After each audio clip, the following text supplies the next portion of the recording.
High viewer, অবশ্যই আপনারা সবাই ভালো আছেন, সুন্দর সুস্থ আছেন। আমরা মনে করি আর থাকবেন এই, কেননা আপনারা আমাদের চ্যানেলের সঙ্গে আছেন। আর আমরা প্রতিনিয়তই আপনাদের ভালো থাকার জন্য নানা বিষয়ের টিপস অ্যান্ড ট্রিক্স, নানা বিষয় কৌশল, নিয়ম নীতি এবং নানা রোগের আগাম লক্ষণগুলো বলে দিয়ে থাকি, যাতে আপনারা সহজেই চিকিৎসা শরণাপন্ন হতে পারেন। তো তেমনই আজকে নতুন একটি বিষয় নিয়ে হাজির হলাম।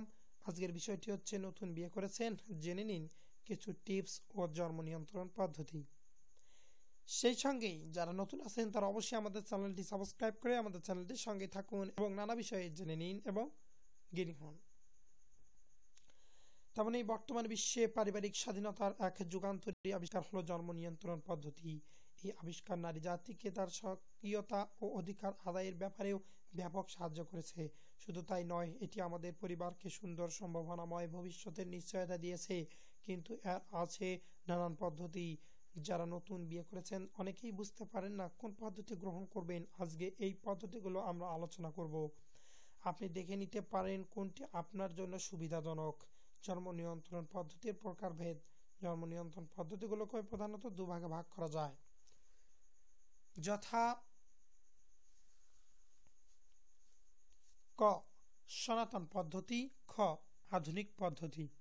ক সনাতন পদ্ধতি, যে পদ্ধতি পরিবারের সদস্য সংখ্যা নিয়ন্ত্রণে ঐতিহাসিকভাবে সমাজে প্রচলিত আছে সেগুলোকে সনাতন পদ্ধতি বলে। যেমন প্রত্যাহার বা আজল, স্বামীর বীর্যের বাইরে ফেলা। 2 বাচ্চাকে বুকের দুধ খাওয়ানো। 3 নিরাপদকালে মেনে চলা। 4 নির্দিষ্ট সময় পর্যন্ত সহবাস থেকে বিরত থাকা বা আত্মসংযম। খ আধুনিক পদ্ধতি, আধুনিক পদ্ধতিকে আবার দুই ভাগে ভাগ করা যায়, যেমন নন ক্লিনিক্যাল এবং ক্লিনিক্যাল পদ্ধতি। 1 নন ক্লিনিক্যাল পদ্ধতি, যে পদ্ধতিগুলো অন্যের সাহায্য ছাড়া নারী পুরুষ নিজেই ব্যবহার করতে পারে সেগুলোকে নন ক্লিনিক্যাল পদ্ধতি বলে, যেমন খাবার বড়ি, কন্ডম। এরপরেই আছে ক্লিনিক্যাল পদ্ধতি। তো ক্লিনিক্যাল পদ্ধতি হচ্ছে এই, যে পদ্ধতিগুলো ব্যবহারের জন্য নারী পুরুষকে প্রশিক্ষণ প্রাপ্ত সেবাদানকারীর সাহায্য নিতে হয় সেগুলোকে ক্লিনিক্যাল পদ্ধতি বলে, যেমন অস্থায়ী পদ্ধতি এবং স্থায়ী পদ্ধতি। আবার বলতেছি, স্থায়ী পদ্ধতি ও অস্থায়ী পদ্ধতি। এর মধ্যে অস্থায়ী পদ্ধতিগুলো হলো ইনজেকশন, আইইউডি, নার্ভ প্লান্ট। স্থায়ী পদ্ধতিগুলো হচ্ছে পুরুষ বদ্ধকরণ, ভ্যাসেকটমি, নারী বদ্ধাকরণ, টিউবেক্টমি বা লাইগেশন।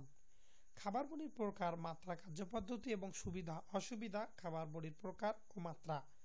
জন্ম নিয়ন্ত্রণের জন্য বিভিন্ন প্রকার খাবার বড়ি পাওয়া যায়, যেমন নরকোয়েন্সড, অভাস্ট, ওভাকন, মার্ভেলন, C5, সুখী, সর্বমাত্রার বড়ি।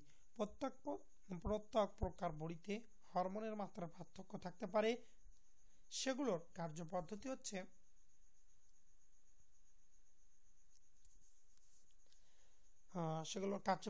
আছে।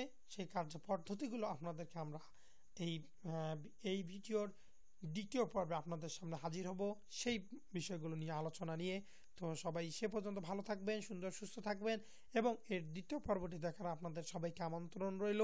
এবং সেই সঙ্গে যারা নতুন তারা অবশ্যই আমাদের চ্যানেলটি সাবস্ক্রাইব করে আমাদের চ্যানেলটির সঙ্গেই থাকবেন এবং ভিডিওগুলো সুন্দরভাবে দেখবেন। ধন্যবাদ সবাইকে, ভালো থাকুন, সুন্দর সুস্থ থাকুন। খোদা হাফেজ।